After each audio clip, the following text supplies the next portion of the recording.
6 years of my life, and that he is the one that gave me that wonderful father that I do have. And to all the kids that are out there, I know sometimes life is hard, and we wish we had certain people present in our lives, but it's not always going to be that way. So enjoy those other male that are around you, those that are willing to give you the time. I know our staff here at Greiner, Chief, Sergeant, Master Sergeant, they're all here to help you guys and guide you. And of course, Mr. Leo is always here to guide you as well through Rainbow Days. So yes, thank you so much for having us here, for having that opportunity to spend time face to face. It's been beautiful. And I am going to pass this microphone on to Miss Cindy. Oh, that's right. I do, yes. So this weekend we are going to celebrate my husband, my dad, and my father-in-law. So I will say, my kids are very blessed to have the father that they have, but they also have, they're both grandfathers play a big role in their life. So when my husband isn't doing things right, they always have them to turn to, and I am very grateful for that, because fathers can be really hard sometimes on their kids. So grandfathers usually come in and try to work things out with them, and try to give them the other side. So it's wonderful to have them play a role in my daughter's life and in my son's life.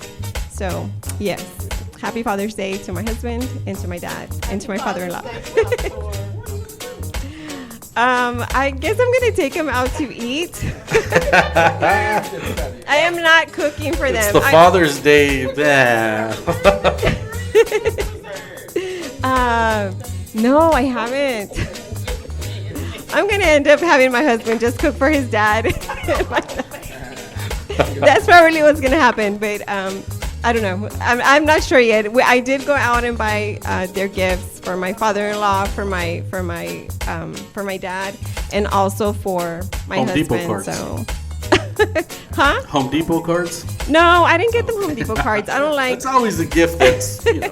No, I went and bought them special gifts. So Yes. I'm gonna go ahead and pass this microphone on to Miss Cindy or to Mr. Davis or Sergeant Davis. Sorry. Yeah. I just want to piggyback on something you said about the students, and we started realizing this when Master Sergeant Pridgett actually told me this when I first started working here. Was like a lot of the kids, they'll always come back and start talking to you, even after they leave, And I thought it was weird because I was thinking I thought about what you said about some of them may not have a father figure in their in their life or whatever, and I think that's probably true because. We have me and Chief just went to Quinceañera, our first one. Oh wow! Here the other week, and this is a student that she's in high school right now, but she was on our drill team, so we work with them every day, and so we pretty much know her. But she contacted us and asked us about coming out there to the Quinceañera, and I was like, we should go because that's not the first time that some of the kids have asked us to come out there. Right. It just didn't work out during that time frame because either somebody was gone somewhere or whatever. Just so happened this time, because school was in so late, we were still in town. So the fact that they reached out to us and I had no idea that they was going to even be asked especially during this time frame. But yeah, you're right. A lot of times we don't think about it when we're here in the classroom with them, but. They always come back to talk to us. They look up to you. Yeah. They even had I think me and Master Sergeant Pridgett went over to Tom Thumb because one of the girls that was here maybe about 3 years ago, wanted to talk to us about somebody trying to bully them, and and we're not even their teachers anymore, So, but the fact that they want to reach out to us, yes, and they got teachers from they at high school, so they got teachers over there, but it was something that they learned in this class. To allow them to come back and reach out to us and say, hey, can you help me through this situation or whatever. So now when I look at it now, when we're talking to the kids now, I kind of think about it. I say, okay, well, they looking at us at as a father figure and that kind of stuff. So we try and guide them, give them guidance as much as possible. Just different life things. And I think that's why they keep coming back to us. Sergeant Davis, he's exactly right. We always try to give them good information and good insight. And that's some of the things that I told them here at the school. They don't always see everything that we do. They don't get to see it. But I told them, just give these kids 4 or 5 years, and then some of the things that we've done, you'll see those kids come back to us. Now, maybe the principals don't see it. However, I want them to know that what they do every day is the most important thing that they can do in their lives, because we're here. And one of the reasons why I stayed here at the middle school is because it gives us the opportunity to mold the students, because they're still in that age where they can go either direction. And we've seen the works of our labor, and I'm glad that they're seeing it. That makes me feel good. So once I leave in 2 years, I know that this machine's gonna keep right on moving, and that's the plan. So, and I'm like I said, I'm very happy to be a part of it, and I'm gonna always be coming around no matter what. And now we have Miss Cindy here. I think she's gonna talk a little bit about. I'm just gonna piggyback on what you said. I'm sorry. Yes, it's your show today. Also, my son is real shy, so he barely says anything. But he tells me when the classes is over, he always say, "Well, that's not what Chief said. That's not what Sergeant Davis said, or that's not what Sergeant Pridgett said." He personally wanted to be in the LCC and come to Greiner. He could have went to a school in DeSoto, but he wouldn't come here and bother. And so he looks up to them. And I was picking him up early the year before last when I was in the middle of my divorce. So he was able to kind of be around the guys. And also, Mr. G, he also says, that's not what Mr. G says, because he's a counselor. And I was like, I told you the same thing 2 weeks ago, and I'm a counselor too. That's right. And I'm your mama. So when y'all don't think they're actually listening, they are. Even at home, and even the moms tell us sometimes. So they are actually listening. And yep, some kind of way they're listening. And now we have Miss Cynthia, the beautiful Miss Cynthia. Thank you for saying I'm beautiful. No, I just wanted to say that, to speak to the point that the LCC and Maria have made, is that middle school is difficult because it's a transition period, and those are the most challenging times that you will have in your life, is during transitions. When you're transitioning from elementary to middle school, and then middle school to high school, like your freshman year, that's going to be a challenge. And so when you listen to your elders, and I hate that. That means like we're all like old and such, but we are your elders. Sure. We've lived, we've experienced, and things have come together for us in our minds. Like we have a certain level of confidence that we didn't have, when we were your age, because everybody's questioning and everybody's wondering and everybody's insecure and everybody's anxious, and these are people that are here for you. So take advantage of that, and when Leo or Miss Maria espouses something, just be sure that if you don't understand it or it doesn't make sense to you, that you question it. We love questions, and you can question it on the Real Podcast of Dallas too. You can go to the Facebook page, but I don't think we've given like airtime to. I guess I'm supposed to call him Mr. G. And he's a father too, and Mr. G and I, we don't agree on everything, but it's always this theme when we're talking to each other. Cindy. We don't always agree on everything. We get along, we just don't agree on a lot. Yeah, but it's okay. It's like, what planet are you living on? But but no, I have respect for him, and so. Props to you, Leo, and because you're the one who initiated this whole thing. And if you want to speak to what your Father's Day is going to be, yes, for you, and what it's like to face being a grandparent, elder.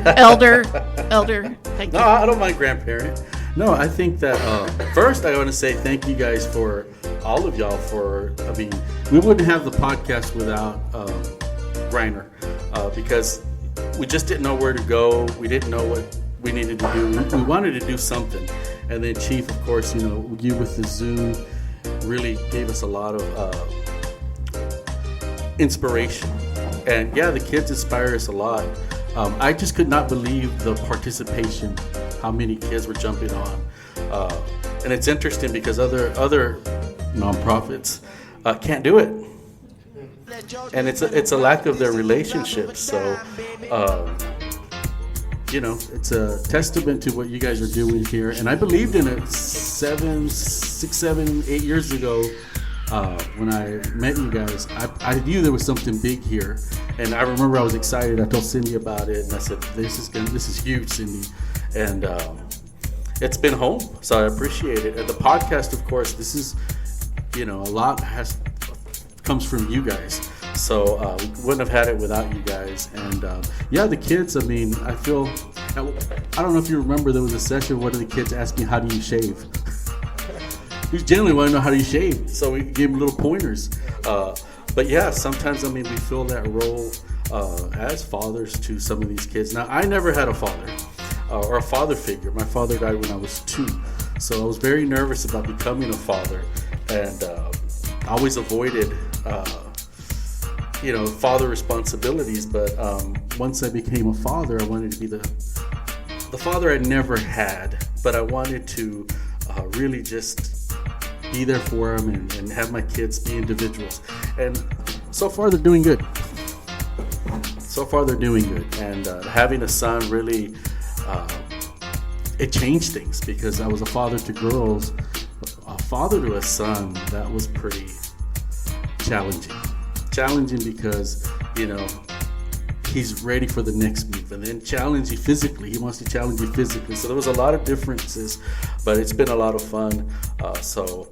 As a grandfather, it's going to be even better, because I want that.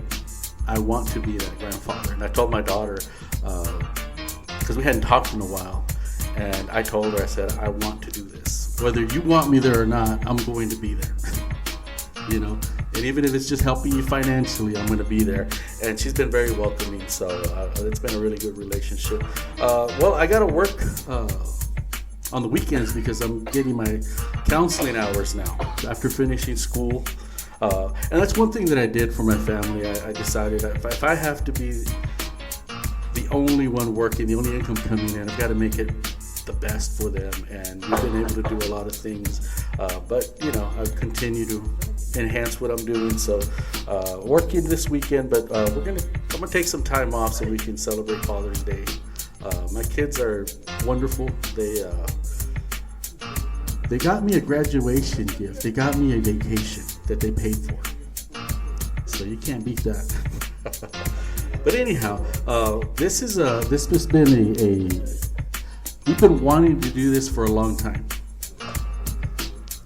We've been wanting to come here and talk to you guys, so this was the best time to do it. So I want to thank you guys for everything that you've done. I want to thank you guys for the dedication. Master Sergeant, when I first came in, I met you, like I said, I was ready. And you asked me, "You sure you want to do this?" And I said, "Yes, I'll take the challenge." He's like, "Sucker." No, he was actually being real sympathetic. Like, you could leave now. You don't have to stay here. And I was like, "No, I'll stay." And I kept coming back. But I appreciate his concern. But it was good. And again, you guys have been really welcoming and kind to us. So, I'm glad we were able to do this for you guys. And hopefully this audio will come out good. What's Maria's role in the office where you're concerned? What is Maria's role in the office? She keeps me in line. She's your caretaker, right? Yeah, she makes sure I stay on task. She makes sure that you dot the I's, cross the T's, and poor you're Maria. where you're supposed I to be. give Maria such a hard time. She'll say, "Okay, Leo, sign right here." No, right here. And she's like, "Leo, right here, just sign. I said, "Okay." And I don't sign on purpose, teasing her. And then she's like, right here. So yes, Maria takes care of me. Thank you, Maria. Or else it'd be a mess. And with the podcast, Cindy and Maria, you guys stepping it up. I wanted y'all to. But you've really stepped it up, so it's been good. By the way, this is number 50. It's our 50th podcast. So it's our 50th.